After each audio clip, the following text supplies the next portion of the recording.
Madame Hélène Cueil donne pouvoir à Monsieur Pascal Tellier. Madame Moguin-Sicard me donne pouvoir. Madame Mézy me donne également pouvoir. Madame Riffaut donne pouvoir à Madame Rivet. Monsieur Oxobi donne pouvoir à Madame Zianibé. Monsieur Émile Roger-Lomberti donne pouvoir à Monsieur Vincent Jalby. Madame Debourg donne pouvoir à Monsieur Lage Damon. Monsieur Pauliat-Defaille donne pouvoir à Madame Rosette. Madame Neza donne pouvoir à Madame Gentil. Et Monsieur Ray donne pouvoir à Monsieur Léoni. Monsieur Damet est absent.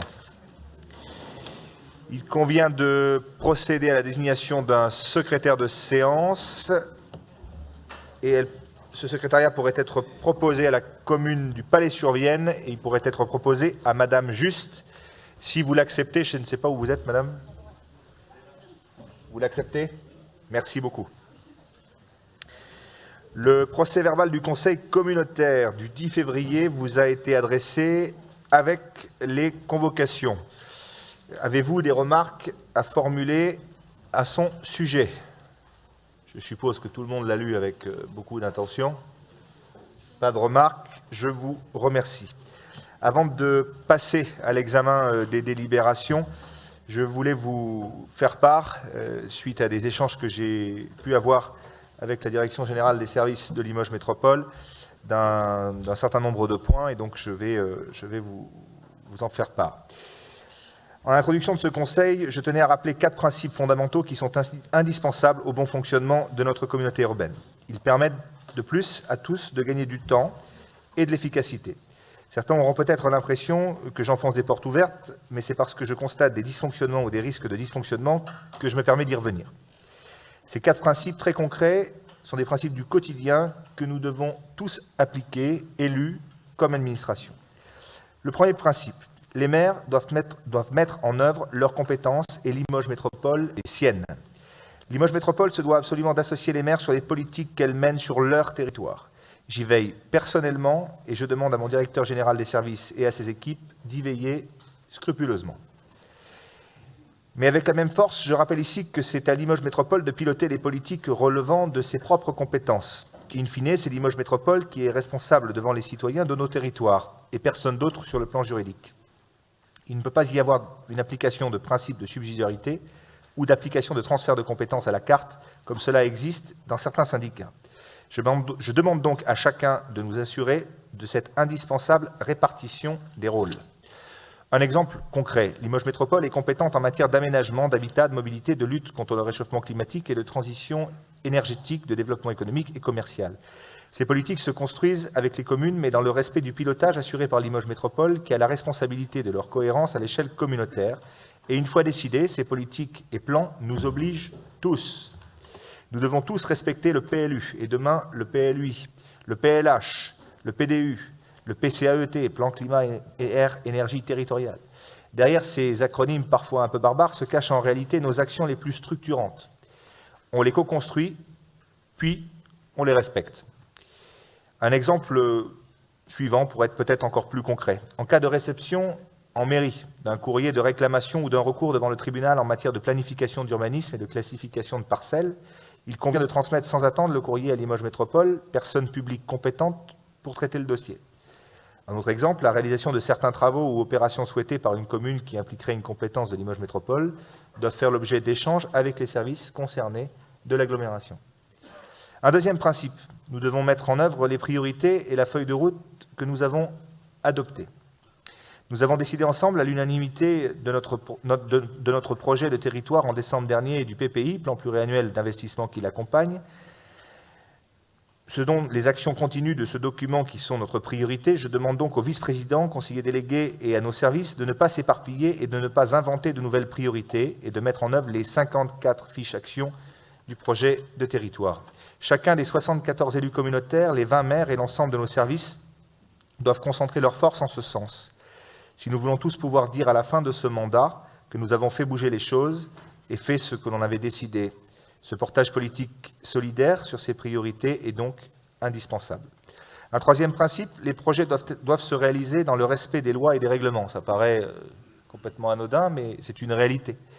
Je veille personnellement à ce que nos services soient des apporteurs de solutions et non des empêcheurs de tourner en rond, par juridisme ou par tatillon.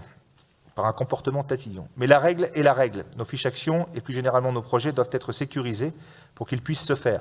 Ces principes s'appliquent également sur les arrêtés, décisions, délibérations prises par les communes et par Limoges Métropole dans leurs domaines de compétences respectifs. Cela vaut bien évidemment aussi pour les services de l'État dont nous devons tous tenir compte. Quatrième et dernier principe, pour être meilleur, on doit essayer de s'inspirer de ce qui se fait de mieux. Devons-nous souffrir de la comparaison avec les autres territoires? C'est une question que je crois que nous devons nous poser. Doit-on craindre d'aller voir comment les politiques publiques se déroulent ailleurs, comment les projets innovants sortent de terre chez nos voisins, ou au contraire, aller chercher les retours d'expérience des uns et des autres pour rendre nos projets encore meilleurs? Nous avons des spécificités, nous avons des atouts et un cadre de vie unique, mais nous avons aussi des faiblesses et un manque d'ouverture sur les autres territoires. Sans nous disperser, pour mettre en œuvre notre projet de territoire dynamiques et durables, nous devons aussi aller chercher des références, des idées, des partenariats et des innovations ailleurs.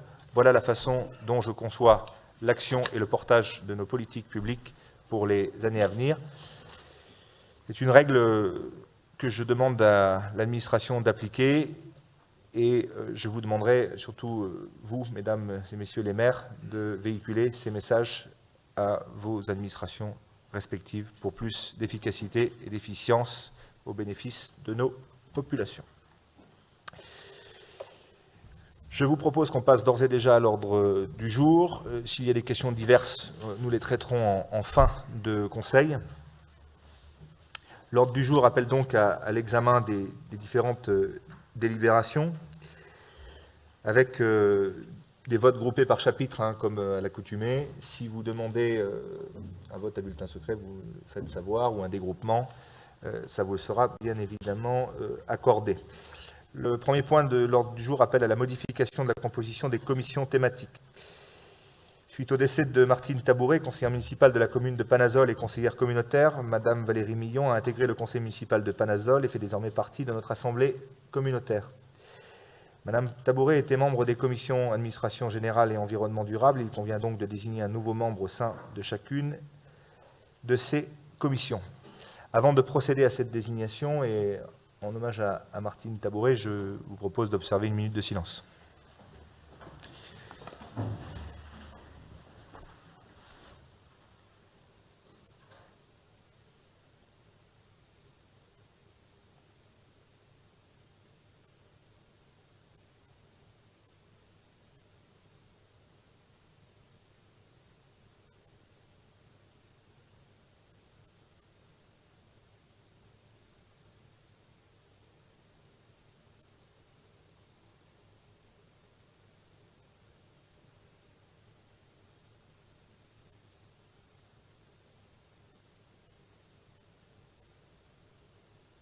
Je vous remercie.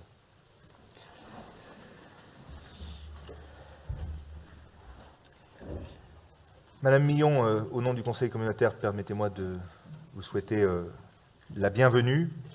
Et donc, si vous n'y voyez pas d'opposition, je vous propose de désigner Madame Millon en tant que membre des commissions administration générale et environnement durable en remplacement de notre collègue Martine Tabouret. Y a-t-il des demandes de vote à bulletin secret? Y a-t-il des oppositions? Des abstentions? Unanimité. Félicitations, madame, et bienvenue à vous. Là, pour le coup, il s'agit de l'élection d'un conseiller communautaire délégué. Par délibération numéro 1-2 du 10 février 2022, le Conseil communautaire a décidé d'élargir la composition du bureau et fixé à 17 le nombre de conseillers communautaires délégués. Conformément au Code général des collectivités territoriales, les membres du bureau communautaire sont élus par le Conseil communautaire au scrutin secret uninominal à la majorité absolue.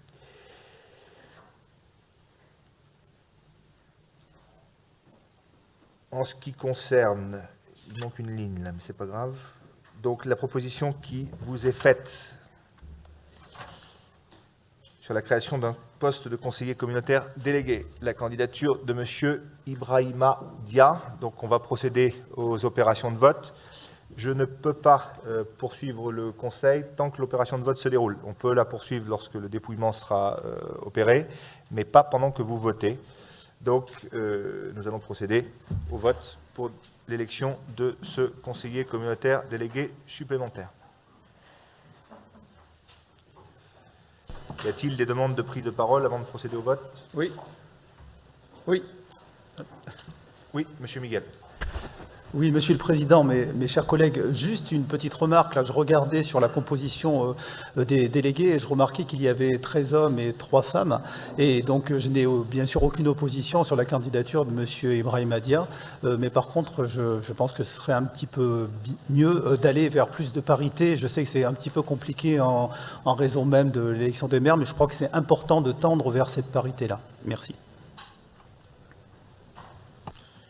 Je prends note, M. Miguel. Après, sur des éléments purement factuels, le bureau, vous le savez, tous les maires sont membres du bureau. Et si vous regardez le nombre de femmes qui sont maires parmi les 20 maires de l'agglomération, elles ne sont que 2.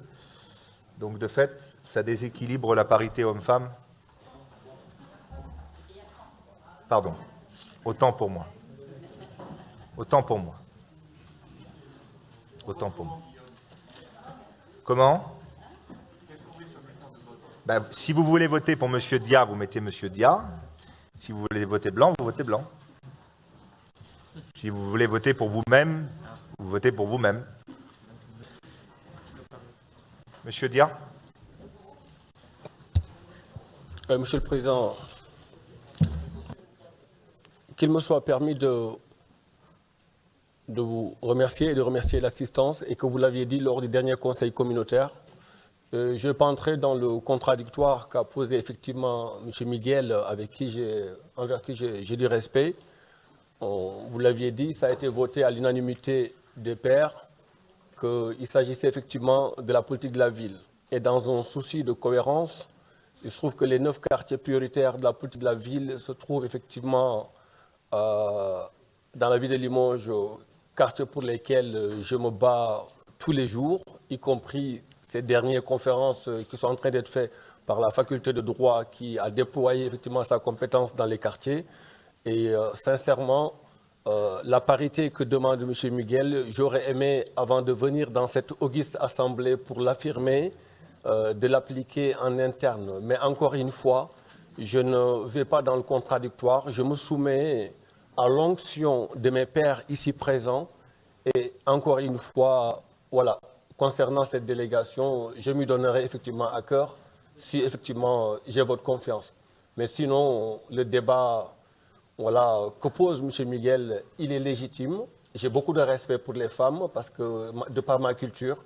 Mais encore une fois, j'aurais aimé que ça ne soit pas aujourd'hui, ici et maintenant, une variable ajustable qu'on postule, tel un postulat de base. Merci, M. le Président. Merci. Pour essayer de gagner du temps, ce que le cabinet propose, c'est une bonne idée. Il va falloir procéder également à une désignation de représentants au syndicat électricité Hauts-de-Vienne. Je vais donner la parole tout à l'heure à notre collègue Joël Garestier. Je vous propose qu'on utilise une urne pour le conseiller communautaire, qui pourrait être celle-ci, et une urne pour le SEHV, si les services en sont d'accord, qui pourrait être celle-ci.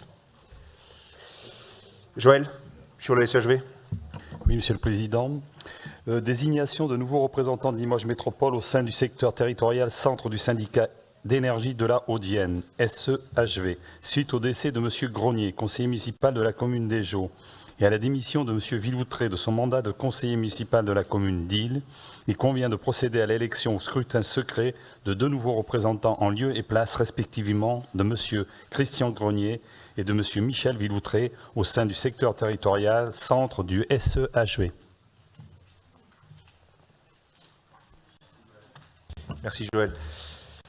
La composition du bureau de vote pourrait être la suivante. Je vous propose d'en assumer la présidence. Le secrétariat pourrait être Madame Juste. 2 assesseurs choisis parmi les hommes et les femmes les plus jeunes membres de l'Assemblée, à savoir Monsieur Parnex et Madame L'Enfant. Madame L'Enfant, qui est la plus jeune, pourrait assurer la suppléance du président. Julie, tu es d'accord ? Y a-t-il des oppositions ? Pardon ? A priori, après moi, si. Toi, la plus jeune, Amandine ? Bon, les cartes d'identité, s'il vous plaît. Alors, on va faire différemment. Madame Juste sera désigné secrétaire et 2 assesseurs seront choisis parmi les hommes et les femmes les plus jeunes membres de l'Assemblée, à savoir M. Parnex et Mme Julien. Ça vous va, Mme Julien? Et d'ailleurs, est-ce que M. Parnex est plus jeune que Mme L'Enfant? Comment? Allez, allons-y pour un homme et une femme, M. Parnex et Mme L'Enfant. Merci. Donc on est d'accord, les services, on est d'accord? Cette urne-là, le SEHV, l'urne à ma gauche, le SEHV, l'urne à ma droite, le poste de conseiller communautaire. Et bien évidemment, comme au présidentiel, quand vous avez une procuration, vous votez 2 fois. Il y en a pour qui ça n'a rien changé, mais...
Allez, essayez de descendre par travée, s'il vous plaît.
Si certains d'entre vous n'ont pas encore voté, je vous demande de vous approcher des urnes, s'il vous plaît.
Bien. Tout le monde a pu voter?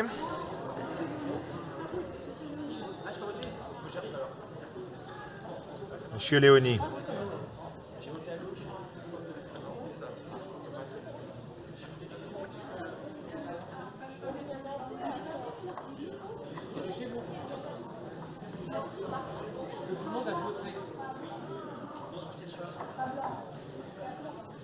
Bien. Est-ce que tout le monde a voté maintenant? Il manque qui, là?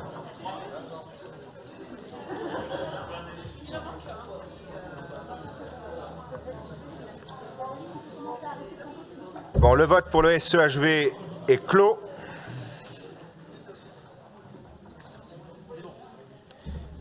Et le vote pour le poste de conseiller communautaire délégué est également clos. L'ensemble des conseillers communautaires ayant pu déposer leur bulletin dans l'urne, il va donc être procédé au dépouillement. Donc je vous propose que l'on poursuive notre conseil communautaire pendant le dépouillement. Et pour ce faire, je repasse la parole à Joël Garestier. Oui, reprise de la convention d'injection dans le réseau Enedis et du contrat de revente d'électricité de la centrale énergie déchets de Limoges Métropole. Il vous est demandé d'autoriser le président à signer les avenants de transfert de cette convention d'injection ainsi qu'au contrat de revente d'électricité avec obligation d'achat avec EDF prenant effet au 1er janvier 2023. Questions? Des oppositions? Des abstentions? Unanimité, merci. Transport urbain, Gilles. Donc, transport urbain, je suis plutôt en voirie, Président. Je suis en voirie. Oui, voirie, BHNS et transport urbain. Ok, d'accord, je commence par la voirie. Bien, donc accord cadre relatif à la réalisation d'investigations complémentaires sur le territoire de Limoges Métropole, lancement de la procédure en appel d'offres ouvert. Et vous est demandé d'autoriser le lancement de cette procédure sous forme d'appel d'offres ouvert et d'autoriser le président à signer l'accord cadre avec l'attributaire retenu par la commission d'appel d'offres. Deuxième délibération, élaboration et fourniture de levées topographiques à grande échelle et réalisation de prestations de bornage, convention constitutive de groupement de commandes. Et vous est demandé d'autoriser le président à signer cette convention avec la ville de Limoges et par là même de confier à cette dernière le titre de coordonnateur du groupement. Troisième délibération, accord cadre relatif aux travaux de pose de panneaux de signalisation avec fourniture en 2 lots, lancement de la procédure en appel d'offres ouvert, et vous est demandé d'autoriser le lancement de cette consultation sous forme d'appel d'offres ouvert et d'autoriser le président à signer les accords cadres avec les attributaires retenus par la commission d'appel d'offres. Et enfin, convention de versement d'un fonds de concours conclu entre Limoges Métropole et la commune de Périllac, aménagement de la place de l'église à Périllac, et vous est demandé d'approuver le principe de ce fonds de concours portant sur l'aménagement de la place de l'église pour un montant prévisionnel de 114 900 € hors taxes, dont 14 846,65 € seront pris en charge par la commune de Périllac, sous réserve d'une délibération concordante de son conseil municipal. Merci Gilles. Y a-t-il des questions? Des oppositions? Des abstentions? Oui, Monsieur Bourrion, une question? Allumez votre micro, Monsieur Bourrion. Sauf erreur de ma part, on a sauté la délibération 3.1.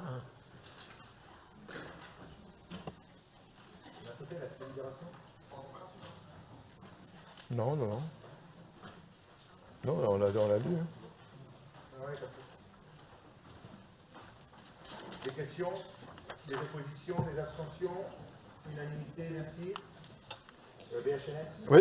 Alors, donc, BHNS, déclaration d'intention d'organiser une concertation préalable à la réalisation du projet de bus à haut niveau de service. Il vous est demandé d'approuver la déclaration d'intention d'organiser cette concertation. Et on fait procéder à l'ensemble, hein, le vote. Donc, transport urbain, revalorisation tarifaire 2022-2023. Il vous est demandé d'appliquer dès à présent la mesure consistant en l'élargissement de l'octroi du titre mensuel préférentiel aux travailleurs pouvant justifier d'un revenu fiscal de référence net inférieur à 13 728 € pour un foyer d'une personne et à 20 580 € pour un foyer de 2 personnes. À compter du 1er juillet 2022, la grille tarifaire et le lexique des tarifs estimés nécessaires à l'équilibre du contrat eu égard aux impacts de la crise sanitaire, à l'hypothèse d'inflation retenue sur les coûts généraux de gestion et au financement de la seconde phase de la réorganisation du réseau. Et délibération suivante, projet de construction d'un second dépôt d'exploitation des transports urbains, première phase, modification des délibérations numéro 19.1 du 4 mars 2021 et 21.1 du 11 mai 2021, s'agissant de l'estimation du lot numéro 7, station de lavage avec recyclage des eaux pour autobus. Il vous est demandé d'approuver les modifications et compléments apportés à ces délibérations. Merci Gilles. Sur la 4.1 BHNS, y a-t-il des questions? Des oppositions? Des abstentions? Unanimité, merci. Transport urbain 5.1, revalorisation tarifaire 2022-2023. Y a-t-il des questions? Des oppositions?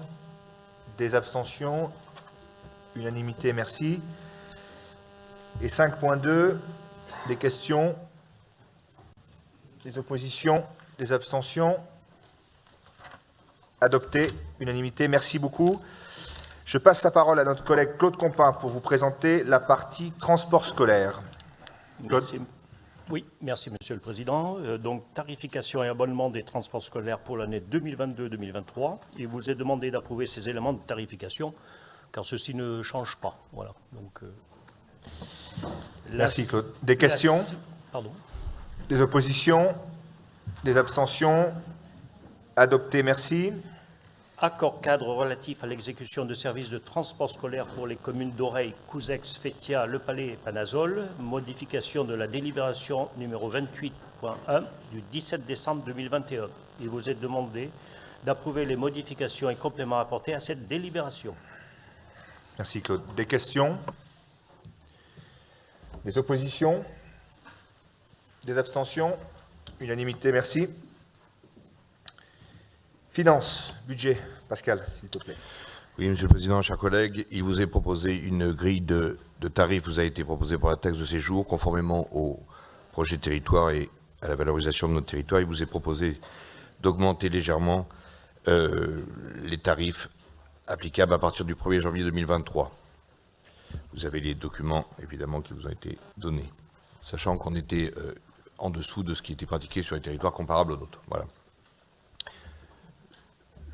J'enchaîne. 7.2, approbation des comptes de gestion, présenté par le comptable public. Pas de problème, je suis là pour vos questions s'il y en a.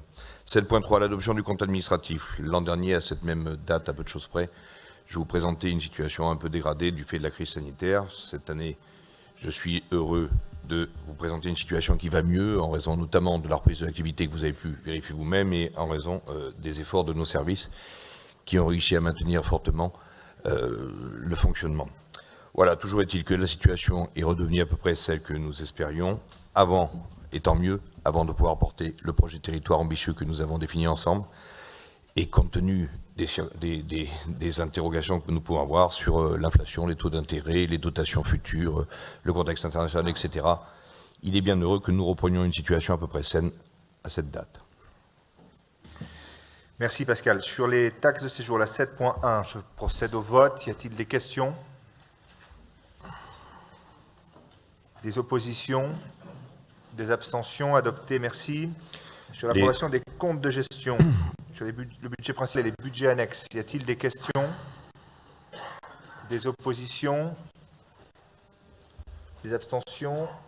Adopté, merci. Pour le compte administratif, je quitte la séance et c'est Bernard Tanami qui va faire procéder au vote.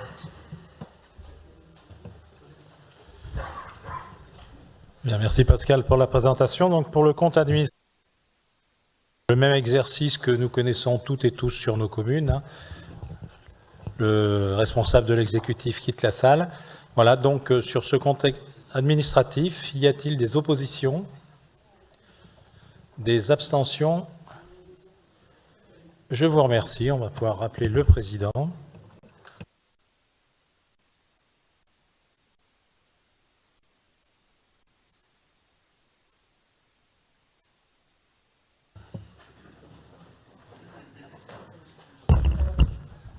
Bon, une abstention, pardon.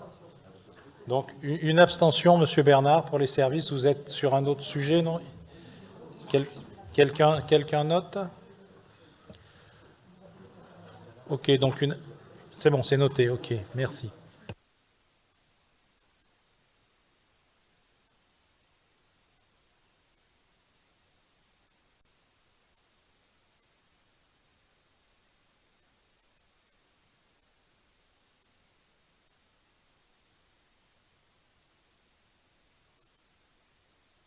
Le président arrive, on va pouvoir poursuivre, Pascal. La délibération 7.4 concerne l'affectation des résultats de fonctionnement 2021. Les documents vous ont été transmis. Il vous est demandé d'adopter l'affectation de ces résultats. La délibération 7.5 concerne une décision modificative numéro 1. Il vous est demandé de l'adopter. 7.6, budget annexe transport urbain, une décision modificative, il vous est demandé d'adopter. Budget annexe assainissement, décision modificative numéro 1, il vous est demandé de l'adopter. Budget annexe eau, idem. Budget annexe centre de recyclage, décision modificative numéro 2, il vous est demandé de l'adopter. 7.10, budget annexe parc d'activité de la grande pièce, budget annexe lotissement d'activité économique, budget annexe Océalim, budget annexe zone d'activité Verneuil-sur-Vienne, décision modificative numéro 1, il vous est demandé d'adopter cette modification. Cette décision modificative plutôt. 7.11, mise à jour des autorisations de programme, crédit de paiement APCP. Il vous est demandé de modifier 3 autorisations de programme et crédits de paiement et de clôturer 8 autorisations de programme. 7.12, vote d'une opération d'équipement sur le projet redynamisation des centralités. Il vous est demandé de voter l'opération d'équipement numéro 202-206 et de modifier l'opération 202-212, d'autoriser le président à engager, liquider et mandater les dépenses correspondantes au niveau de ces chapitres budgétaires. 7.13, c'est une garantie d'emprunt que vous connaissez, qui est régulière ici, pour le logement social Noalis, acquisition en vente en l'état futur d'achèvement de 3 logements rue Charles Baudelaire à Panazol, contrat de la Caisse des dépôts, et consignation numéro 126 977. Il vous est demandé de valider cette garantie d'emprunt à hauteur de 50%, comme nous le faisons traditionnellement, sur le prêt de 410 089 € contracté pour cette opération. 7.14 concerne également la même opération pour le logement social Noalis, opération résidence le 19e, acquisition en vente en l'état futur d'achèvement de 5 logements impasse Becquerel à Limoges, contrat de la Caisse des dépôts et consignation numéro 131 576. Il vous est demandé de valider cette garantie d'emprunt à hauteur de 50% sur le prêt de 375 021 €. La délibération 7.15 concerne également une garantie d'emprunt dans les mêmes conditions pour le logement social Audac 87, opération ancien RAM, acquisition amélioration d'un logement 12 avenue de la République à Île, contrat de la Caisse des dépôts et consignation numéro 131 982. Il vous est demandé de valider cette garantie d'emprunt à hauteur de 50% sur le prêt de 41 396 € contracté pour cette opération. La délibération 7.16 concerne la même garantie d'emprunt pour le logement social Audac 96, opération La Biche 2, Construction de 14 logements, plateau de Pumaro à Fétia. Vous avez des jolis noms à Fétia. Contrat de la Caisse des dépôts et consignations numéro 131 983. Il vous est demandé de valider cette garantie d'emprunt à hauteur de 50% sur le prêt de 1 590 826 € contracté pour cette opération. Merci Pascal. L'information à noter par les services. Madame Moguin-Sicard, qui a donné protection, se déporte sur la 7-13 et la 7-14 concernant Noalis. Y a-t-il des questions? Oui, M. Courtieu. Également, je me déporte sur la 7-15 et la 7-16. Ok. Gilles aussi. Toi aussi. Très bien. Il y a d'autres personnes concernées là par les bailleurs sociaux?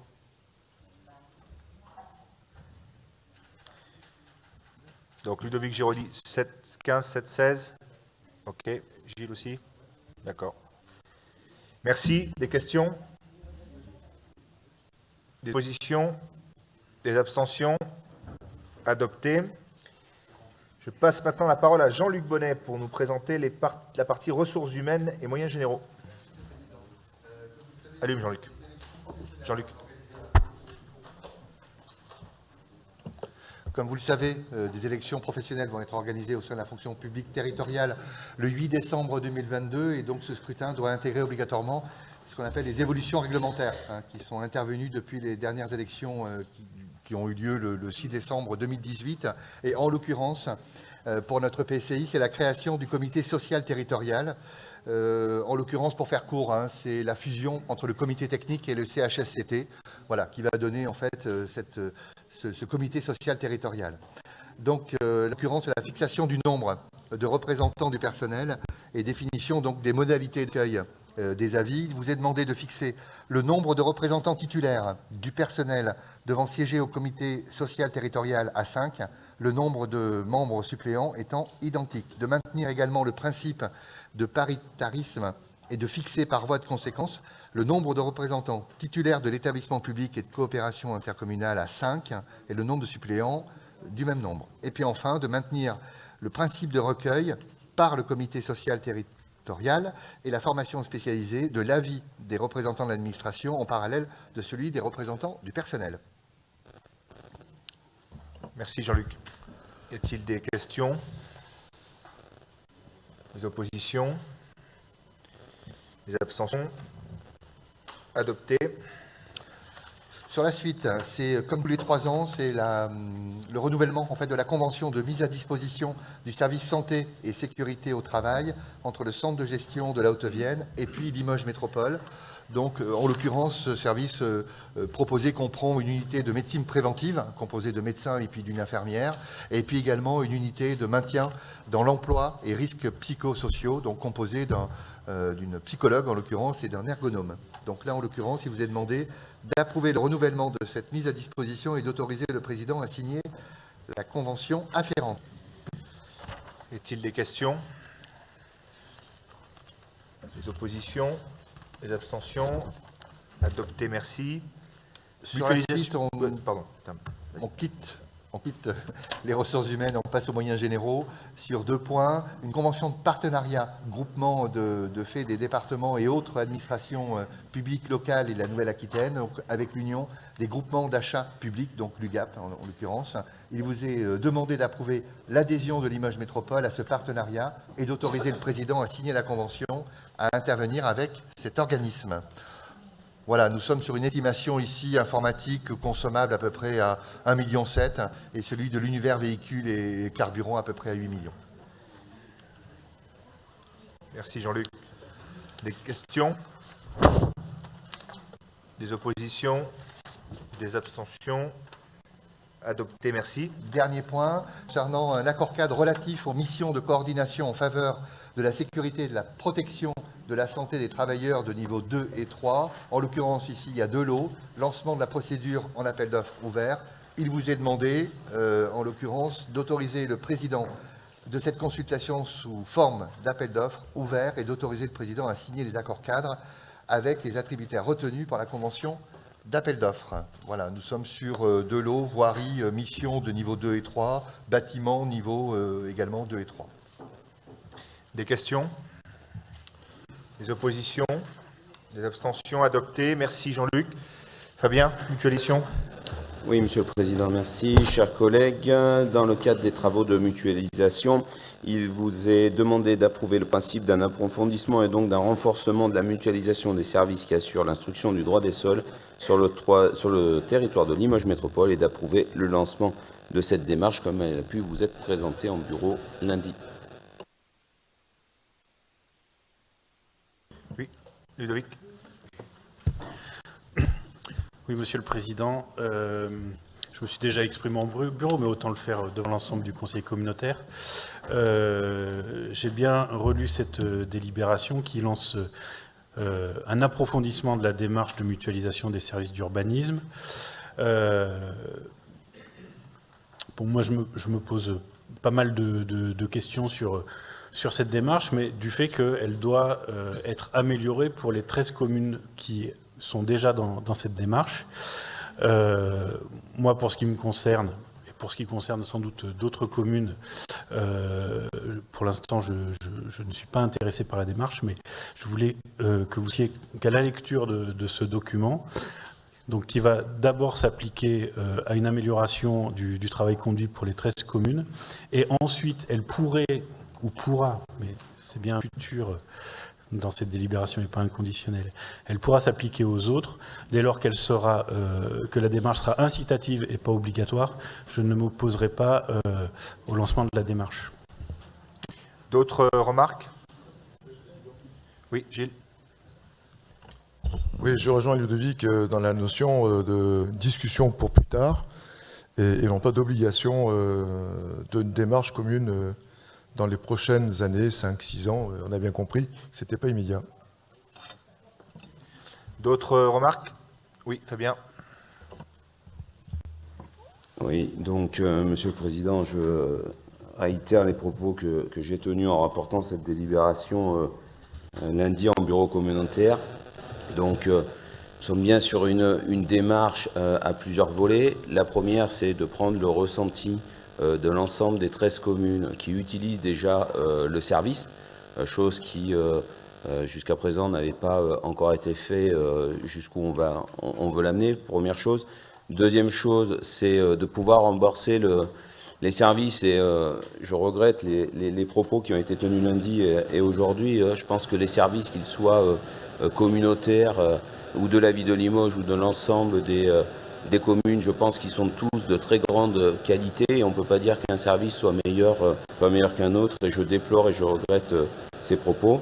Et après, de pouvoir savoir ce qu'attendent les communes qui aujourd'hui ont leur service internalisé pour voir ce qu'ils souhaitent faire pour la suite, mais jamais, à aucun moment, que ce soit lundi ou dans cette délibération, il n'a été parlé d'obligation d'adhérer à ce service. On a bien parlé d'un renforcement de la mutualisation, d'un approfondissement des compétences et qui s'adjoindront avec la réalisation du PLUI. Donc voilà, je pense qu'on est dans une vraie démarche de mutualisation et c'est pas parce qu'il n'y a que 13 communes sur 20 qui aujourd'hui adhèrent à ce service qu'on ne peut pas améliorer le service qui est aujourd'hui diligenté auprès de ces communes. Merci Fabien. Gilles. Oui, alors je sais pas, enfin, j'ai pas entendu dire que les services étaient attaqués et qu'ils étaient mauvais. Je crois que c'est une interprétation personnelle. Avec Ludovic, on a simplement envisagé et demandé à ce qu'il y ait une liberté de choix, mais j'ai trop de respect pour les services pour avoir dit une chose pareille. Je pense que Ludovic, soit j'ai pas entendu ce qu'il disait, mais il n'a pas dit du tout une attaque des services. Au contraire, on sait très bien que les services de Limoges Métropole, quels que soient les domaines qui sont abordés, sont de très grande qualité et on les respecte et on travaille avec eux. Chers collègues, je t'invite à relire la délibération parce qu'il n'y a aucune obligation dans cette délibération. Guillaume. Encore une fois. Guillaume. Bernard. Oui, je pense que ça a été entendu et la phrase, pour moi, elle pose plus de questions. La démarche pourra ensuite être élargie aux autres communes de Limoges Métropole volontaires, actuellement non adhérentes, et si elles en font la demande. Donc voilà. Bien. Oui, Madame Leblanc. Oui, en fait, M. Bégou a dit un peu ce que je voulais dire. Moi, je n'ai entendu personne critiquer les services. Je trouve ça un peu regrettable de faire cette interprétation des propos qui ont été tenus précédemment. Bien. Je vous propose que l'on passe au vote. Monsieur Bourrion. Oui, juste un mot pour dire que la mutualisation en matière de droit d'urbanisme sur un territoire comme celui de Limoges Métropole me paraît une évidence. C'est-à-dire que c'est bien effectivement à travers un travail d'équipe entre les communes et Limoges Métropole qu'on pourra effectivement rendre le meilleur service possible à la population. Merci. Y a-t-il des oppositions? Des abstentions? Adopté. Merci beaucoup. Fonctionnement. Bernard. Donc il s'agit d'une délibération qui concerne des compléments à la délégation d'attribution donnée par le Conseil communautaire au président sur 2 points. La communication sur les jeux, concours et autres, et sur la confidentialité qui en résulte à ce niveau-là. Donc il vous est demandé d'approuver ces nouvelles délégations de compétences pour la durée du mandat en cours. Des questions? Des oppositions? Des abstentions? Unanimité, merci. Développement économique, Gaston. Donc, le pôle alpha, route des lasers et des hyperfréquences, RLH, programme d'action 2022, accompagnement de Limoges Métropole. Il vous est demandé d'approuver la poursuite de ce partenariat, de fixer le montant de l'accompagnement à 40 000 € au titre de l'année 2022 et d'autoriser le président à signer la convention afférente. Dans le même ordre d'esprit, pôle européen de la céramique, programme d'action 2022, accompagnement de Limoges Métropole. Il vous est demandé d'approuver la poursuite de ce partenariat, de fixer le montant de l'accompagnement à 30 000 € au titre de l'année 2022, conditionné à la réalisation d'objectifs, et d'autoriser le président à signer la convention à intervenir dans ce cadre. C'est toi, Guillaume. On va faire voter. Y a-t-il des oppositions? Des abstentions? Unanimité, merci. Poursuis, Gaston. Le Business Club, tu le fais? Donc, animation du Limoges Business Club à l'échelle de Limoges Métropole et développement d'événements économiques. Il vous est demandé de donner votre accord à ces dispositions et de régulariser le tableau des emplois budgétaires par la création d'un poste à temps non complet d'une quotité de 40%. Merci. Je précise au service que sur la délibération 12.1 et 12.2, M. Jalby, qui est en pleine conversation, a oublié de se déporter sur le vote. Il se déportera sur le vote, Monsieur le Premier adjoint de Limoges. Y a-t-il sur la 12.1 et la 12.2 des oppositions? Des abstentions? Adopté, merci. Et sur la 12.3, y a-t-il des oppositions? Des abstentions? Unanimité, merci. Gaston, toujours. Désignation de représentants de Limoges Métropole aux instances de gouvernance de la CELI. Par délibération du 10 février 2022, le Conseil communautaire a approuvé l'acquisition par Limoges Métropole de 4 850 parts du capital social de la CELI, d'une valeur nominale de 36,59 € chacune, détenues par les communes de Fétia, Île, Couzex, Le Palais, Survienne, Panazol, Condat-sur-Vienne et Riac-Rancon, et par l'entreprise Dexia pour un montant de 177 461,50 €. Il vous est demandé de désigner 2 représentants pour siéger au conseil d'administration de la CELI, un censeur au sein du conseil d'administration de la CELI, un représentant titulaire et un représentant suppléant pour siéger aux assemblées générales de la CELI. Je précise que doivent se déporter sur ce vote Messieurs Doucet, Géraudy, Madame Rabeteau, Monsieur Tellier et Monsieur Chassin. Donc vous sont proposés, déjà, est-ce que certains d'entre vous demandent un vote à bulletin secret? Je vous remercie, ça va nous faire gagner du temps. Donc il vous est proposé de désigner en qualité de représentant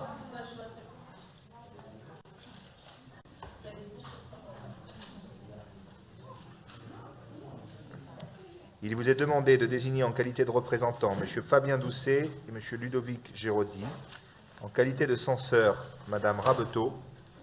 Et pour l'Assemblée générale de la CELI, il vous est proposé de désigner en qualité de représentant titulaire M. Pascal Tellier, en qualité de représentant suppléant M. Gaston Chassin. Y a-t-il des oppositions? Des abstentions? Unanimité, merci. Gaston, tu poursuis. Ensuite, convention de partenariat entre Limoges Métropole et l'association Récréascience. Il vous est demandé d'approuver la poursuite de ce partenariat dans le cadre du programme d'action, ainsi que le versement d'une participation financière de 21 500 € en 2022 et d'autoriser le président à signer la convention afférente.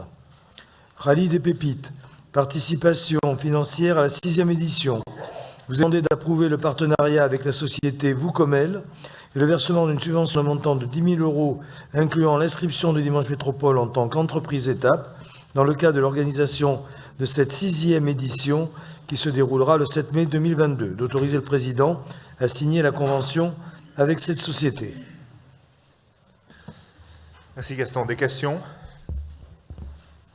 Des oppositions? Des abstentions? Unanimité, merci. Convention de partenariat entre Limoges Métropole et l'Association Festival de l'Agriculture et de l'Élevage de la Haute-Vienne. Il vous est demandé d'approuver ce partenariat au titre de l'organisation de cet événement les 24 et 25 septembre 2022, de donner votre accord à l'octroi d'une subvention de 8 000 € pour l'année 2022, ainsi que la mise à disposition d'équipements pour la gestion de la propriété du site, et de m'autoriser à signer la convention à intervenir dans ce cadre. Monsieur Doucet ne prend pas part au vote. Y a-t-il des questions? Des oppositions? Des abstentions? Adopté, merci. Je passe la parole à Alexandre Porto pour présenter la partie attractivité tourisme et nous procéderons par un vote groupé. Excusez-moi, pardon. Vous vous abstenez sur les vaches? La subvention pour les vaches? D'accord, Madame Leblanc. Vous n'êtes pas végane, Madame Leblanc? Bon, très bien. Alexandre, on poursuit. Merci, Monsieur le Président. La 13.1, modalité d'intégration de Limoges Métropole au capital de la société publique locale SPL Terre de Limousin et désignation de représentants. Par délibération en date du 17 décembre 2021, Limoges Métropole a délibéré en faveur de son entrée au capital de la SPL Terre de Limousin à hauteur de 1,38 million d'euros, nécessitant désormais de formaliser l'adhésion de Limoges Métropole à la SPL ainsi que les dispositions qui en découlent. Un accompagnement exceptionnel du département de la Haute-Vienne d'aide à l'acquisition des actions de Limoges Métropole a été proposé à hauteur de 960 000 €, soit 69,56% de l'apport en numéraire, et ce sous réserve de l'engagement de procéder à la libération de la totalité de la valeur nominale des actions au pair lors de leur souscription. La charge finale pour Limoges Métropole serait donc de 420 000 €.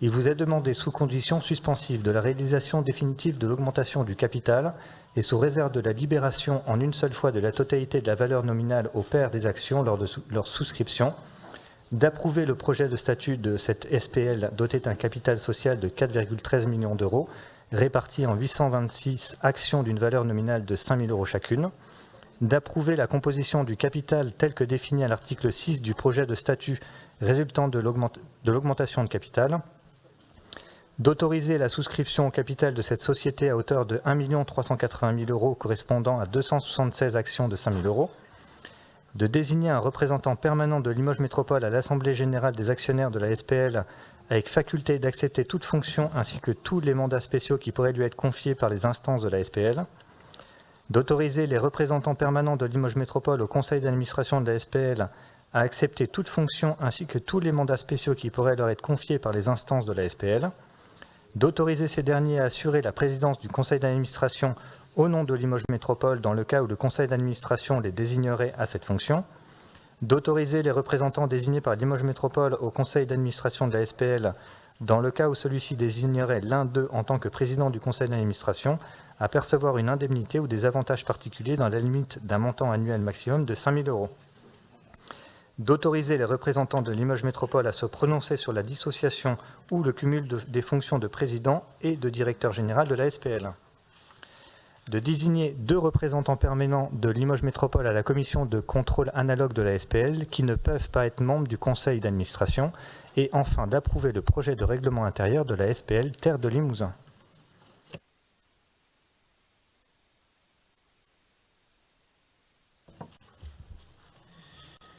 Comme pour les délibérations précédentes, y a-t-il demande de vote à bulletin secret?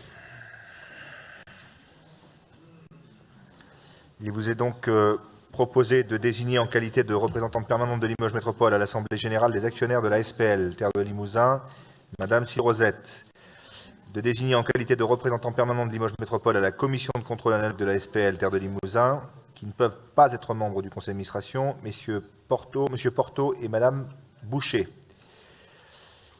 Je vous demande de bien vouloir procéder au vote. Doivent se déporter sur ce vote Madame Rosette, Monsieur Géraudy, Monsieur Porto et Madame Boucher. Y a-t-il des oppositions? Des abstentions? Unanimité, merci. Passons maintenant à la numérique. Monsieur Toulza. Merci, Monsieur le Président. Très rapidement, on n'est jamais mieux servi que par soi-même. Alors attendez, parce que ça concerne Codex. Pardon. L'aide au développement des technologies de l'information de la communication à caractère éducatif, versement d'un fonds de concours à la commune de Couzex. Il vous est demandé de donner votre accord au versement d'un fonds de concours de 10 803,76 € et d'autoriser le président à signer la convention afférente. Excusez-moi. Des questions? Des oppositions? Des abstentions? Unanimité, merci. Fabien, tu nous parles de grands équipements? Oui, merci Monsieur le Président. Donc, comme vous le saviez, le contrat de délégation de service public pour l'exploitation du Zénith de Limoges Métropole était arrivé à son terme au sein de l'année 2021. Nous l'avons prolongé jusqu'au 30 juin 2022. Et donc, nous avons relancé un contrat de délégation de service public avec un seul candidat qui a postulé. Et donc, il s'est avéré que nous sommes rentrés en négociation. Et il vous est donc désormais demandé d'approuver le choix de retenir comme délégataire pour l'exploitation du Zénith de Limoges le candidat PAS TSE, d'approuver le contrat de concession de service public tel que résultant du processus de négociation qui vous a tous été envoyé individuellement à vos domiciles en recommandé conformément à la loi. On est en train d'essayer de voir comment on peut faire des économies dans ce domaine, d'autoriser Monsieur le Président à signer ce contrat d'une durée de 5 ans, donc jusqu'au 30 juin 2027, et de décider la prise en charge par Limoges Métropole des dépenses issues des contraintes de service public, de la contrepartie de la mise à disposition d'espace et, le cas échéant, de la contrepartie de l'impact d'une décision de nature réglementaire ou individuelle. Bien. Avant toute chose, je tiens en votre nom à tous à remercier et les services pour les négociations qu'ils ont menées avec le délégataire. Ce sont des discussions qui sont toujours assez âpres, avec des gens qui ne sont pas à la fois des cadeaux aux collectivités territoriales. Et le moins que l'on puisse dire, c'est que les résultats obtenus sont, à mes yeux, relativement satisfaisants par rapport au point de départ des négociations. Donc bien, merci au nom du Conseil communautaire. Y a-t-il des oppositions? Des abstentions? Unanimité, merci. Politique contractuelle et fonds européens. Vincent Jalby, s'il te plaît. Oui, il s'agit des fonds européens, plus précisément de l'approche territoriale des fonds européens, de l'axe 5 de ces fonds, qui représente, je vous rappelle, un montant de un peu plus de 5 millions d'euros si on ajoute la partie leader.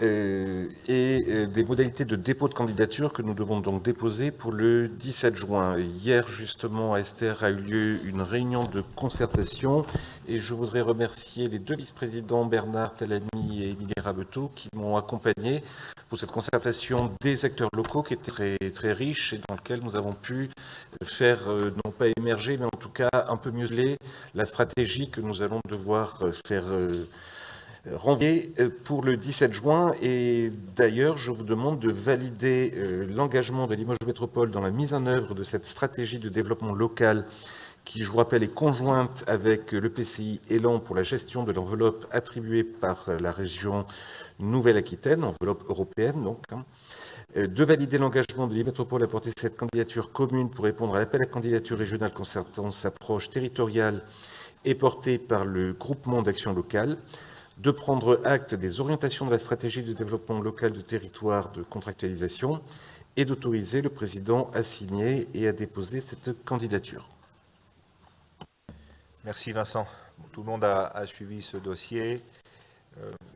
En gros, nous perdons de l'argent, et Élan également, mais je tiens à souligner la bonne ambiance dans laquelle se déroule la coopération avec les représentants d'Élan, en tout cas dans le montage et dans le partage des responsabilités pour l'heure. Y a-t-il des oppositions? Des abstentions? Unanimité, merci. Sarah, collecte et traitement des déchets, s'il te plaît. Oui, mes chers collègues, il vous est demandé de voter le maintien du tarif de traitement des encombrants à alvéoles, donc ce tarif de 2021 pour l'ensemble de l'année 2022, conformément à la délibération du 17 décembre 2021. Il vous est également demandé d'autoriser le lancement d'une consultation sous forme d'appel d'offres ouvert et d'autoriser le président à signer les marchés avec les attributaires retenus par la commission d'appel d'offres pour l'acquisition en 2 lots d'un broyeur reconditionné et d'un crible 3 fractions pour la valorisation des déchets verts au centre de recyclage de Limoges Métropole. Il vous est demandé encore d'autoriser le lancement d'une consultation sous forme d'appel d'offres ouvert et d'autoriser le président à signer l'accord cadre avec l'attributaire retenu par la commission d'appel d'offres relatif à l'évacuation des mâches-fer à la centrale, de la centrale énergie déchets de Limoges Métropole vers une installation de maturation et d'élaboration en vue de leur valorisation en matériaux alternatifs et du suivi de leur mise en œuvre. Et enfin, il vous est demandé d'émettre un avis favorable sur le contenu du rapport annuel dont je vous ai rapporté les éléments lors de la commission des services à la population du 5 avril dernier. Y a-t-il des questions? Des oppositions? Des abstentions? Adopté, merci. Sans plus attendre, le suspense étant à son comble, je vais vous donner les résultats du vote. Donc, pour le SEHV, représentant de Limoges Métropole au sein du secteur territorial centre du SEHV, le premier tour de scrutin donne les résultats suivants. Nombre de bulletins trouvés dans l'urne, 70. Nombre de bulletins blancs et nuls, 2. Suffrage exprimé, 68. Majorité absolue, 35. M. Pascal Tellier a obtenu 68 voix. Le premier tour de scrutin donne les résultats suivants. Mme Mallet a obtenu 69 voix, donc Mme Mallet et M. Tellier, j'aurais dû commencer par Mme Mallet d'ailleurs, sont élus représentants de Limoges Métropole au sein du secteur territorial du SEHV. Félicitations. Sur le résultat de l'élection d'un conseiller communautaire délégué. Premier tour de scrutin donne les résultats suivants. Nombre de bulletins trouvés dans l'urne, 71. Bulletins blancs et nuls, 17. Suffrage exprimé, 54. Majorité absolue, 28. Monsieur Dia a obtenu 52 voix. Madame Ildirim a obtenu 1 voix. Et Monsieur Eldid a obtenu 1 voix. Monsieur Dia, ayant obtenu la majorité absolue des suffrages, est proclamé 17e élu conseiller communautaire délégué de Limoges Métropole. Monsieur Dia, félicitations.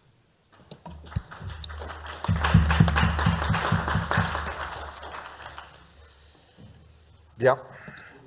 Oui.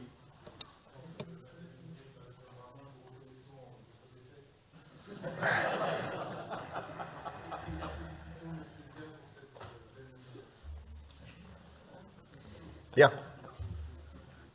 Merci. Nous poursuivons. Cycle de l'eau. Philippe. Merci, Monsieur le Président. Premier point, cycle de l'eau, convention pour la fourniture d'eau potable au syndicat intercommunal de distribution d'eau potable et d'assainissement, donc le SIDEPA, la Gartempe. Donc il vous est demandé d'approuver ce projet de convention et d'autoriser le président à la signer. Au niveau assainissement, de délibération, la première, un accord cadre relatif à la fourniture de pièces en fonte de voirie et leurs accessoires pour le réseau d'assainissement, lancement de la procédure en appel d'offres ouvert. Il vous est demandé d'autoriser le lancement de cette consultation sous forme d'appel d'offres ouvert et d'autoriser le président à signer l'accord cadre avec l'attributaire retenu par la commission d'appel d'offres. Et un accord cadre relatif à l'évacuation et l'élimination des boues de station périphériques de traitement des eaux usées de Limoges Métropole, lancement de la procédure en appel d'offres ouvert. Donc il vous est demandé d'autoriser le lancement de cette consultation sous forme d'appel d'offres ouvert et d'autoriser le président à signer l'accord cadre avec l'attributaire retenu par la commission d'appel d'offres. Y a-t-il des questions? Des oppositions? Des abstentions? Unanimité, merci. Aménagement de l'espace, accessibilité, PLUI, urbanisme, Vincent Léoni. Oui. Alors, il vous est demandé d'autoriser le président à signer cet avenant portant sur la modification du montant de la garantie de rachat supportée par la ville de Limoges. En l'espèce, c'est l'adoption de l'avenant 1 à la convention opérationnelle d'action foncière entre Limoges Métropole, la commune de Limoges et l'établissement public foncier Nouvelle-Aquitaine pour le site 23 rue Charpentier. Je précise que je me déporte sur ce vote. 20.2, modification de la composition de la commission intercommunale pour l'accessibilité. Il vous est demandé d'approuver la nouvelle composition de cette commission intégrant un représentant du service de réadaptation visuelle de l'hôpital de jour Baudin. PLUI et urbanisme. 21.1, institution du droit de préemption urbain sur la commune de Couzex. Il vous est demandé d'instituer le droit de préemption urbain sur le territoire de la commune de Couzex sur l'ensemble des zones U et AU de son PLU et de le déléguer à cette commune conformément aux conditions définies par la délibération du 30 mars 2017. 21.2, soumission des clôtures et des travaux de ravalement de façade à déclaration préalable sur la commune de Couzex. Il vous est demandé de soumettre ces travaux à déclaration préalable sur l'ensemble du territoire de cette commune. 21.3, modification numéro 7 du PLU de Couzex, modification des orientations d'aménagement et de programmation du PLU. Il vous est demandé de prescrire cette modification numéro 7. 21.4, modification numéro 5 du PLU de Fétia, création d'une orientation d'aménagement et de programmation OAP sur le secteur de la route de Toulouse et modification des règlements graphiques et écrits. Il vous est demandé de prescrire cette modification numéro 5. 21.5, modification numéro 9 du PLU d'Île, modification de la réglementation de la zone urbaine à vocation d'activité UA pour autoriser les activités industrielles. Il vous est demandé de prescrire cette modification numéro 9. 21.6, modification numéro 10 du PLU d'Île, reclassement d'une zone urbaine à vocation d'activité UA en zone urbaine générale UG sur des Landes. Il vous est demandé de prescrire cette modification numéro 10. 21.7, révision allégée numéro 2 du PLU d'Île, reclassement d'une zone naturelle N en zone urbaine générale UG pour l'extension de l'entreprise Alurad. Il vous est demandé de prescrire cette révision allégée numéro 2. 21.8, révision allégée numéro 3 du PLU d'Île, suppression d'un espace boisé classé EBC, placé sur un bassin de rétention au Mas des Landes. Il vous est demandé de prescrire cette révision allégée numéro 3.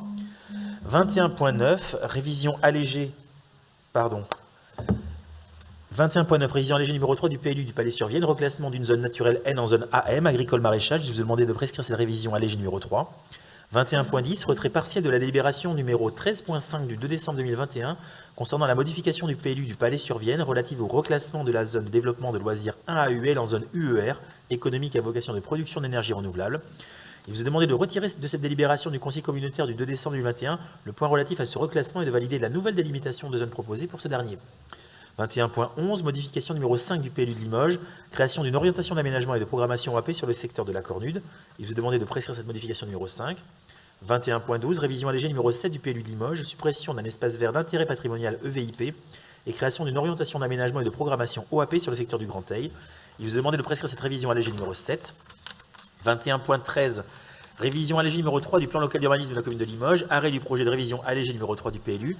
Il vous est demandé de considérer comme favorable le bilan de la concertation, d'arrêter ce projet de révision allégée numéro 3 du PLU, de le soumettre à l'avis de la mission régionale d'autorité environnementale de Nouvelle-Aquitaine et, lors d'un examen conjoint aux personnes publiques associées, ainsi qu'aux communes limitrophes et aux établissements publics de la coopération intercommunale qui ont demandé à être consultés sur ce projet. Numéro 21.14, révision allégée numéro 1 du PLU de la commune de Boisseuil, arrêt du projet de révision allégée numéro 1 du PLU de Boisseuil. Il vous est demandé de considérer comme favorable le bilan de la concertation, d'arrêter ce projet de révision allégée numéro 1 du PLU, de le soumettre à l'avis de la mission régionale d'autorité environnementale et, lors d'un examen conjoint, aux personnes publiques associées ainsi qu'aux communes limitrophes et aux établissements publics de coopération intercommunale qui ont demandé à être consultés sur ce projet. 21.15, approbation de la modification simplifiée numéro 5 du plan local d'urbanisme de la commune de Panazol, identification d'un bâtiment agricole dans le cadre d'un changement de destination. Il vous est demandé d'approuver cette modification simplifiée numéro 5. Et enfin, 21.16, accord cadre relatif aux missions d'assistance à maîtrise d'ouvrage pour les études ménagement urbain, lancement de la procédure en appel d'offres ouvert. Il vous est demandé d'autoriser le lancement de cette consultation sous forme d'appel d'offres ouvert et d'autoriser le président à signer l'accord cadre avec les attributaires retenus par la commission d'appel d'offres. J'en ai terminé. Merci. Oui, Madame Leblanc.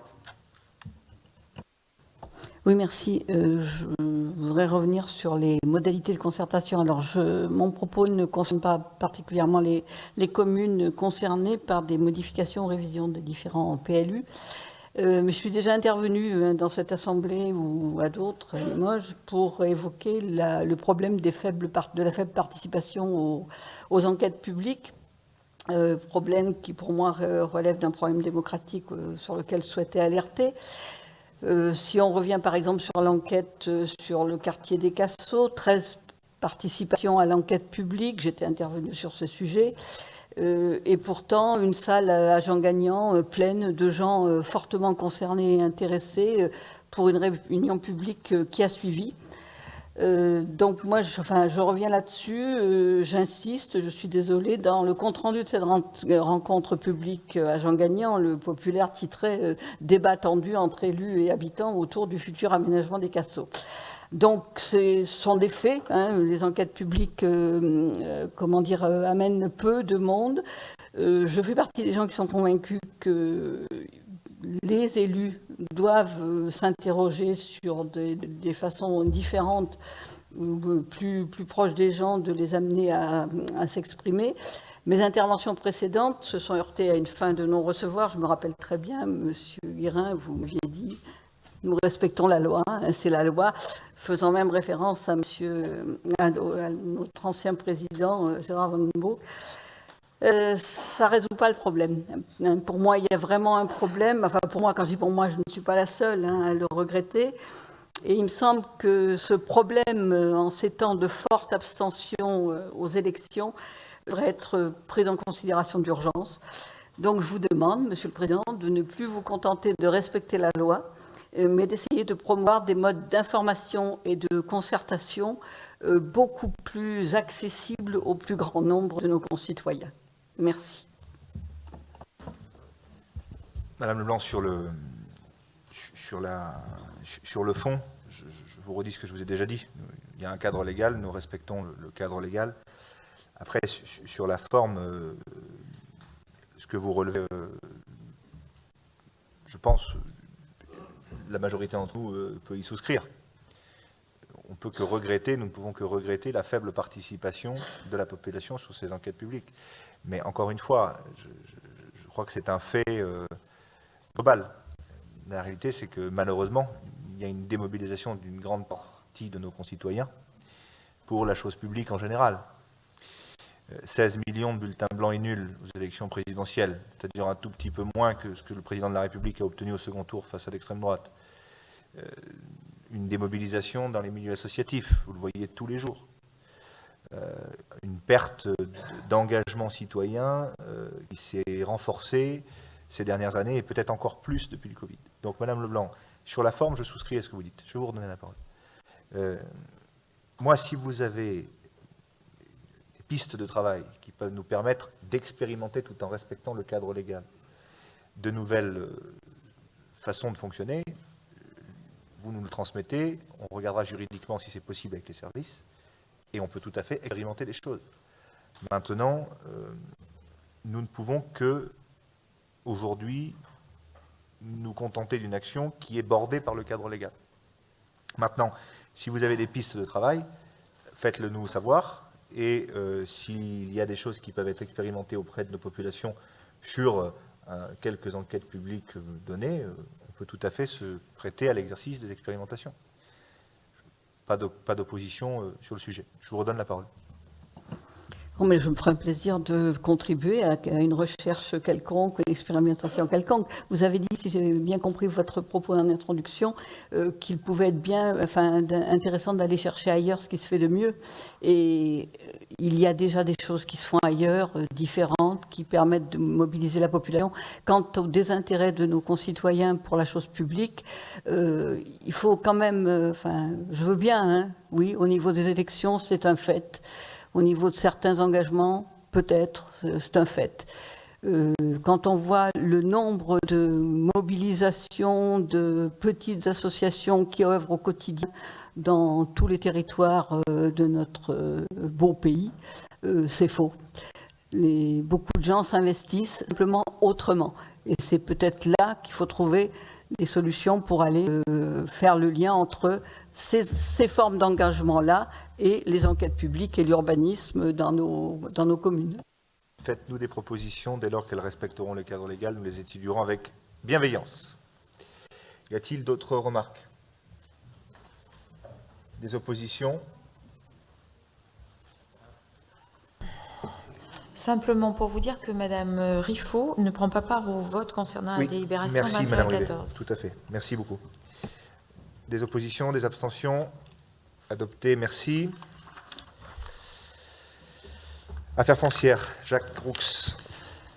Oui, alors, la délibération 22.1, donc il s'agit d'une acquisition immobilière de parcelles de terrain situées au lieu-dit Anguerneau sur la commune du Palais-sur-Vienne, qui est propriété de M. Této, et il vous est demandé d'autoriser l'acquisition moyennant le prix principal de 30 440,34 € de ces parcelles de terrain.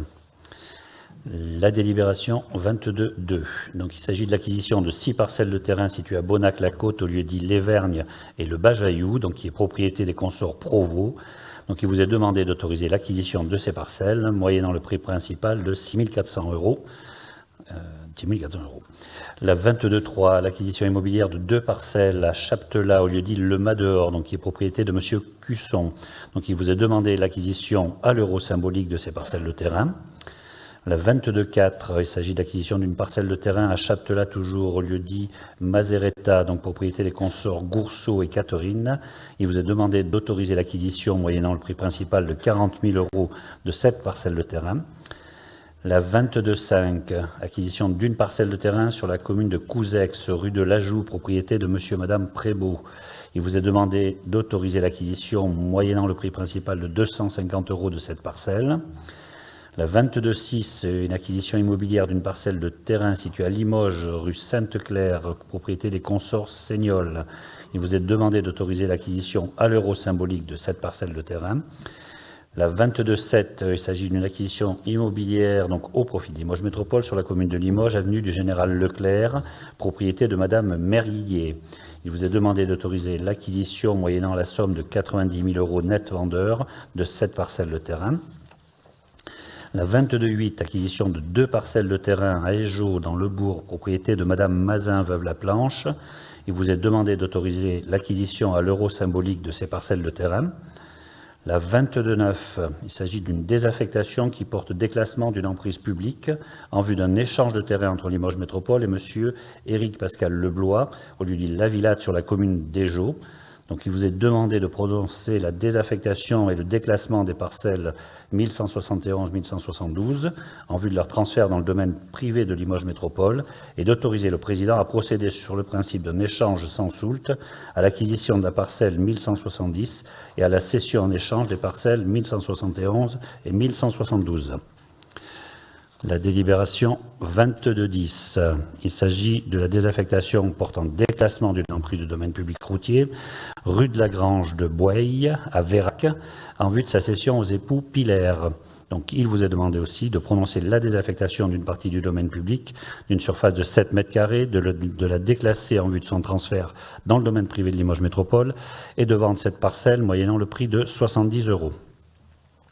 Délibération 22.11, il s'agit d'une cession de parcelle de terrain propriété de Limoges Métropole, située au lieu-dit le Chêne Vert sur la commune de Bonnac, au profit du département de la Haute-Vienne. Donc il vous est demandé d'autoriser cette cession avec la jouissance anticipée à compter de ce jour d'une emprise foncière de 4 500 m² environ, moyennant le prix de 1,50 € du mètre carré, soit 6 750 € au profit du département de la Haute-Vienne. La délibération 22.12. Intégration des espaces et ouvrages communs des lotissements à Condat-sur-Vienne et à Vérac. Donc il vous est demandé d'approuver ces intégrations dans le domaine public de Limoges Métropole. Délibération 22.13. Convention de gestion de parcelles avec la commune d'Éjaux au profit de Limoges Métropole. Il vous est demandé d'approuver les termes de cette convention d'une durée de 30 années, entière et consécutive, à compter de la date de l'accomplissement des formalités la rendant exécutoire, et d'autoriser le président à la signer. Et enfin, délibération 22-14, il s'agit d'une convention de partenariat de gestion avec la ville de Limoges au profit de Limoges Métropole, dans le cadre des mesures compensatoires pour la déchetterie Kennedy. Il vous est demandé d'approuver les termes de cette convention d'une durée de 30 années entières et consécutives, à compter de la date de l'accomplissement des formalités, la rendant exécutoire, et d'autoriser le président à la signer. Merci Jacques. Y a-t-il des questions? Des oppositions? Des abstentions? Unanimité, merci. Logement social, Vincent. 23.1, autorisation d'acquisition de l'immeuble 6-12 rue Porte-Panet à Limoges dans le cadre de la convention d'action foncière pour l'opération de restauration immobilière entre Limoges Métropole, la ville de Limoges et l'établissement public foncier de Nouvelle-Aquitaine, EPFNA. Il vous est demandé d'approuver ce projet d'acquisition au prix de 135 000 € hors taxes et d'autoriser le président à signer l'acte authentique de vente ainsi que l'avenant à la convention opérationnelle avec l'EPFNA et la commune de Limoges nécessaire pour authentifier l'amélioration foncière accordée par l'EPFNA. Je ne prends pas part au vote. 23.2, autorisation de conclure un bail amphithéotique avec Limoges Habitat portant sur un immeuble 6-10 place Carnot à Limoges. Il vous est demandé d'approuver ce projet de bail amphithéotique et d'autoriser le président à le signer. 23.3, approbation de la participation financière de Limoges Métropole à la réalisation de logements sociaux en acquisition et amélioration par Noalis à Limoges, impasse Renoir. Il vous est demandé d'approuver le versement de la somme de 80 000 € pour ce projet, d'autoriser le président à signer une convention de financement avec Noalis. 23.4, approbation de la participation financière de Limoges Métropole à la réalisation de logements sociaux en acquisition et amélioration par Noalis à Limoges, rue Adrien Tarade. Il vous est demandé d'approuver le versement de la somme de 70 000 € pour ce projet, d'autoriser le président à signer une convention de financement avec Noalis. 23.5, approbation de la participation financière de Limoges Métropole à la réalisation de logements sociaux en acquisition et amélioration par Noalis à Limoges, rue Pétigneux-du-Boss. Il vous est demandé d'approuver le versement de la somme de 100 000 € pour ce projet, d'autoriser le président à signer une convention de financement avec Noalis. Et enfin, 23.6, approbation de la participation financière de Limoges Métropole à la réalisation de logements sociaux par Noalis à Riac-Rancon, résidence Pierre de Coubertin. Il vous est demandé d'approuver le versement de la somme de 84 500 € pour ce projet, d'autoriser le président à signer une convention de financement avec Noalis. Merci Vincent. Y a-t-il des questions? Il était précisé que les administrateurs de Limoges Habitat, Mme Moguin-Sicard, M. Bonnet, Mme Boucher, Mme Gentil, M. Lagedamont et Mme Riffaut doivent se déporter de cette délibération. Et Mme Moguin-Sicard se déportera sur la 23.3 à 23.6 en ce qui concerne Noalis. Y a-t-il des questions? Des oppositions?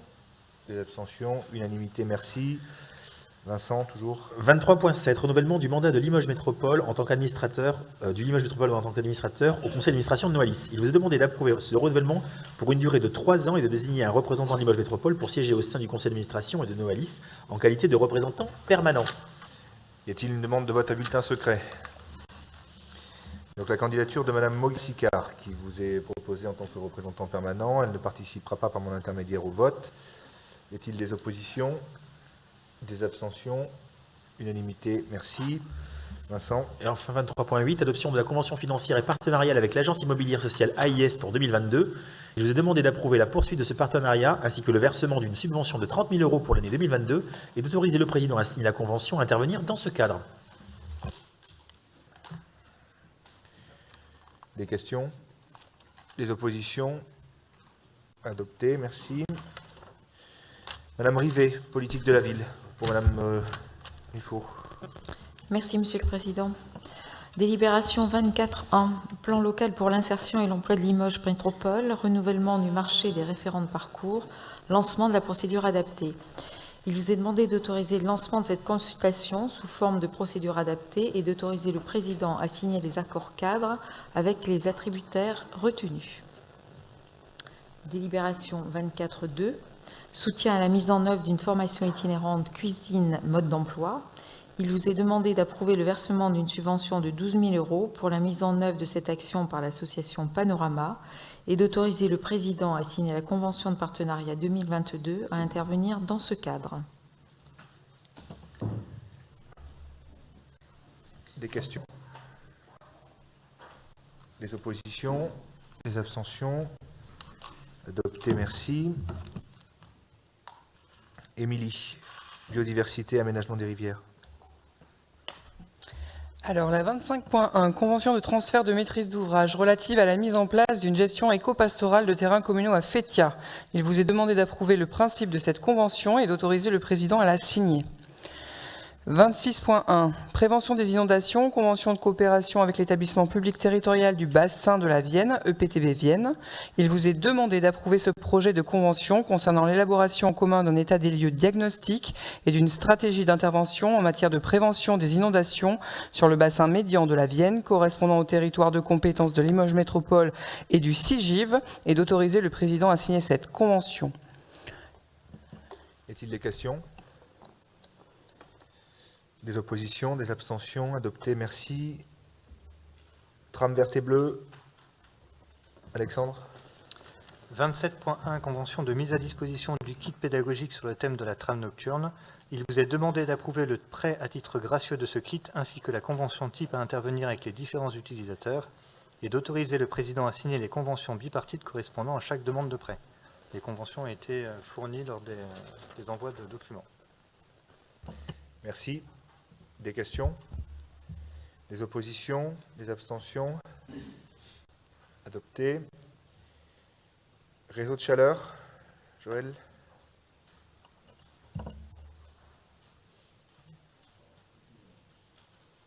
Numéro au contrat de concession de service public de la société de distribution de chaleur de Limoges-Beaubreuil relatif à la prolongation du contrat. Il vous est demandé d'approuver le principe de la prolongation de ce contrat et d'autoriser le président à signer l'avenant numéro 1. Des questions? Des oppositions? Des abstentions? Adopté, merci. Et enfin, pour terminer, un compte-rendu au Conseil communautaire de diverses décisions. J'ai l'honneur de vous rendre compte des décisions que j'ai été amené à prendre en vertu des dispositions du CGCT dont vous trouverez le détail dans le dossier qui vous a été transmis. Il n'y a pas de vote, c'est une simple information. Et je vous propose maintenant de reprendre les habitudes antérieures à la période de la crise sanitaire et je vous invite à venir partager un moment de convivialité. Vous avez été remarquablement sages, je vous en remercie. Excellente soirée à toutes et à tous. Jacques, pardon. Oui, Monsieur le Président, je souhaitais intervenir au titre des questions diverses sur un sujet qu'on a abordé, l'autre jour en bureau, donc qui concerne effectivement le courrier qui a été adressé à tous les maires de la communauté urbaine et à la présidente de la DIL, donc courrier qui annonce en fait qu'il n'y a plus de participation de Limoges Métropole à cette instance-là. Donc je vous ai fait part effectivement de mon mécontentement, ayant été moi-même ici désigné représentant pour Limoges Métropole pour siéger au conseil d'administration aux assemblées générales de la DIL. Je n'ai pas été associé à cette décision, ni même informé au préalable. Donc ça, c'est la partie sur la forme. Maintenant, il y a une réelle question qui se pose, et moi, je demanderai à ce que cette décision soit réellement prise par des élus, à minimum en bureau ou en conseil communautaire, après au moins quelques échanges sur effectivement la pertinence de retirer ce financement auprès de la DIL. Alors, il a été motivé au départ donc par la création du guichet Habitat, donc de Limoges Métropole, qui se veut une porte d'entrée unique pour toutes les questions relatives à l'habitat. On est principalement sur des questions d'économie d'énergie et autres. Je ne pense pas que le guichet actuellement en place soit en mesure de répondre à toutes les questions, y compris celles d'ordre juridique, qui sont complémentaires en fait, et que auxquelles la DIL répond. Donc je trouve qu'en fait la DIL a encore toute sa pertinence d'être associée effectivement aux actions d'information en matière des citoyens, des habitants de Limoges Métropole, et que c'est dommageable pour nos usagers qu'il n'ait pas forcément ce recours-là, sachant qu'effectivement je ne pense pas qu'on ait cette information-là. Il faut savoir aussi au niveau de la DIL que plus de la moitié en fait des appels qui concernent en fait des relations dans les rapports locatifs concernent la communauté urbaine, donc c'est plus de 6000 appels qui sont traités quand même par année qui concernent notre territoire, sauf à être en capacité de les traiter par nous-mêmes. Mais à ce moment-là, il faut qu'on fasse le comparatif du coût d'un juriste chez nous et du coût que l'on verse à la DIL. Je ne sais pas. Il y a plein de questions qui se posent. Et en tout cas, ce que je demande, c'est qu'on puisse au moins échanger et prendre une décision collective et qu'elle ne soit pas, à travers un courrier prise de cette manière-là. Voilà. Jacques, je vais vous faire la même réponse que je vous ai faite lors du bureau. Vous m'apportez des éléments, un certain nombre d'élus qui sont plus près de ce dossier m'en apportent d'autres. Ma religion personnelle en la matière n'est pas faite, et je vous ai dit que je mettrai ça au débat d'un prochain bureau, pour justement faire en sorte qu'il y ait un échange entre les élus, et pour prendre une décision, si elle doit être revue ou pas, concernant la DIL. Voilà. Monsieur le Président, pour aller dans le sens de Jacques, et comme je me suis exprimé également au bureau communautaire, donc je le fais ici devant toute l'Assemblée, devant les interrogations et cette délibération qui avait été prise, nous nous sommes posés nous aussi la question sur la commune, et j'ai tenu à ce qu'il y ait un débat sur la commune de Vérac, et donc nous avons pris une motion sur notre commune, regrettant effectivement que on n'ait pas pris en compte de manière plus en détail et de manière plus approfondie le rôle que jouait la DIL, le montant de la subvention finalement qui est mineur en rapport aux services rendus par la DIL, et le coût effectivement d'un juriste qui, il me semble, dépasserait très très largement le montant de la subvention que nous versons. Voilà. J'entends, Jean-Yves. Donc on mettra ça à l'ordre du jour d'un débat au prochain bureau, et amenez-moi des éléments. Si on doit bouger, on bougera. Voilà. Mon DGS est tellement content d'avoir fait des économies de fonctionnement qu'il insiste pour que je vous donne quelques chiffres. Donc il ne faut jamais contrarier l'administration, surtout en ces périodes compliquées. Donc nous avons, grâce à l'action du service d'Olivier Dupont et l'action déterminée de Pascal, et surtout la bonne gestion des élus et des DGA dans leurs services respectifs, réaliser un certain nombre d'économies significatives d'ores et déjà, notamment sur l'éclairage public, puisque la mise en place, et ça va plaire à Émilie Rabeteau, la mise en place de l'aide qui préserve aujourd'hui la biodiversité nocturne nous a permis de faire 150 000 € d'économies sur l'année passée, et ce sera une moyenne lycée de 150 000 € par an. Sur les déchets, Sarah, les tris des déchets de balayeuse avant enfouissement ont permis de réaliser 26 000 € d'économies en 2022. L'objectif est de porter à un peu plus de 50 000 € d'ici 2024. Sur les recours au marché extérieur de prestations d'élagage des espaces verts, on a fait moins 58 000 € sur l'année passée. Sur l'informatique, l'internalisation de certains services, notamment l'infogérance, parce que j'ai découvert quand je suis arrivé à Limoges Métropole qu'une partie de notre infogérance était sous-traitée à plusieurs centaines de kilomètres d'ici, et quand on tombait en panne, on appelait quelqu'un qui se situait à Rouen ou à Caen, je ne me rappelle plus. Et cette économie représente 1 340 000 € par an. Sur les copieurs et les imprimantes, le choix de l'acquisition au lieu de la location nous a permis une réduction du nombre d'unités de 15%, ce qui représente 35 000 € sur l'année.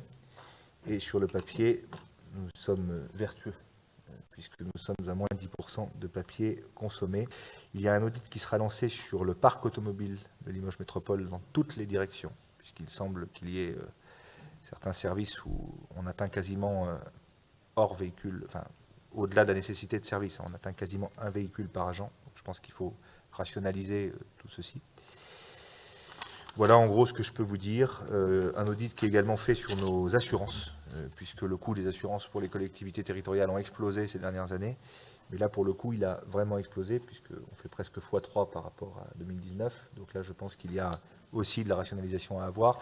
C'est plutôt avantageux parce que nous sommes bien assurés. Mais nous sommes vraiment très bien assurés. En tout cas, j'espère, vu ce que l'on paye. Donc il y aura un audit qui sera également lancé sur cela. Et nous avons échangé 2 mots avec Pascal, et la plupart des élus qui me sont proches en direct, sur le budget de fonctionnement. Eu égard à ce qu'on budgète et à ce qu'on consomme, on peut imaginer économiser 3 à 4 millions d'euros par an pour coller à la réalisation concrète de ce que l'on fait sur la base des dernières années, ce qui permet de dégager forcément des marges pour faire autre chose. Quand vous voulez investir, il y a une règle, c'est qu'il faut faire des économies de l'autre côté. Donc, conformément aux engagements que j'avais pris, nous réalisons des économies structurelles qui ne viennent pas dégrader le service public que l'on rend, bien au contraire. notamment sur tout ce qui est protection de l'environnement. Monsieur Toulza, vous voulez faire des économies aussi? Oui, non, mais je voulais juste souligner, parce qu'il y a des gens qui sont là, tu as parlé tout à l'heure de l'économie sur la partie infogérance. Alors les chiffres, je ne les connaissais pas dans le détail, mais ils sont importants et ça on le savait. Et il y a une deuxième chose qui est assez vertueuse, c'est que la réinternalisation d'une partie de ces traitements, ça a permis d'une part de valoriser des gens au sein de l'équipe de M. Kalim, qui sont passés donc avec des responsabilités supérieures, enfin complémentaires. Et également, ça a fait la part belle à l'apprentissage que nous avons promu avec des jeunes étudiants ingé. Donc voilà, il y a beaucoup de choses vertueuses pour renforcer le centre de service dont la qualité est en plus bien meilleure qu'elle n'était précédemment. Voilà ce que je voulais dire. Merci Gilles. Bien, écoutez, oui, Madame Leblanc. Oui, excusez-moi, moi je voudrais, c'est peut-être tout à fait basique, mais vous avez parlé d'économie de papier, donc de cycle vertueux, et je voudrais savoir s'il y a une évaluation, une réflexion locale sur l'impact de la dématérialisation, qui a quand même un coût écologique considérable par rapport au papier. Enfin, on considère que, par définition, dématérialiser et ne pas imprimer, c'est vertueux, c'est, je vais dire, écologique pour utiliser le terme pratique, mais ce n'est pas forcément toujours le cas, hein, mais je n'ai pas de chiffres pour donc je voudrais savoir s'il y a une réflexion à ce niveau-là, ou si on pourra en engager une. Il n'y a pas de réflexion entamée à cette heure sur ce sujet-là. Justement, j'ai perdu ton nom. Émilie, en fait, a mis en place... Non, mais parce que je vois... Non, il y a Madame le maire de Condat, donc, a mis en place, dans le cadre du Cyber World Cleanup Day, en fait, tout un travail, justement, sur la sobriété numérique. Donc, il y a des actions qui sont engagées sur le sujet. Il y a également un tas d'actions auprès des écoles sur le sujet. La ville de Limoges a également, dans le cadre de cette même manifestation, mis en place, effectivement, un tri auprès des agences sur justement tout ce qui concerne en fait le stockage des données. Donc il y a des choses qui existent et il y a une prise de conscience. Et la ville de Limoges, dans le cadre de la Smart City, est en train effectivement d'avoir un volet sur la sobriété numérique et sur le stockage des données. Oui, mais sauf à ce que je n'ai pas compris la question de Madame Leblanc, ce n'était pas tout à fait la question. Que nous ayons mis en place des dispositifs, oui, toutes les collectivités le font, mais ce n'est pas ce que vous demande Madame Leblanc. Madame Leblanc vous demande si l'écart de coût entre l'économie de papier et le numérique est quantifié. Et à cette heure-ci, sauf erreur de ma part, ma chère Marie-Ève, on n'a pas de résultat concret pour expliquer que le papier nous revient moins cher ou que le numérique nous revient moins cher. Si, c'est quantifié. Ça existe en fait. Il y a une évaluation qui existe où on peut quantifier en fait le coût du numérique sur l'environnement et le coût en fait de tout ce qui va être papier. Il faudra venir le présenter au président. Il en sera Pardon? ravi. Ah oui. Enfin, c'est mon quotidien. Vous avez votre réponse, Madame Leblanc? Ils donneront les chiffres à cette Assemblée et accessoirement à son président. Merci beaucoup. Bonne soirée.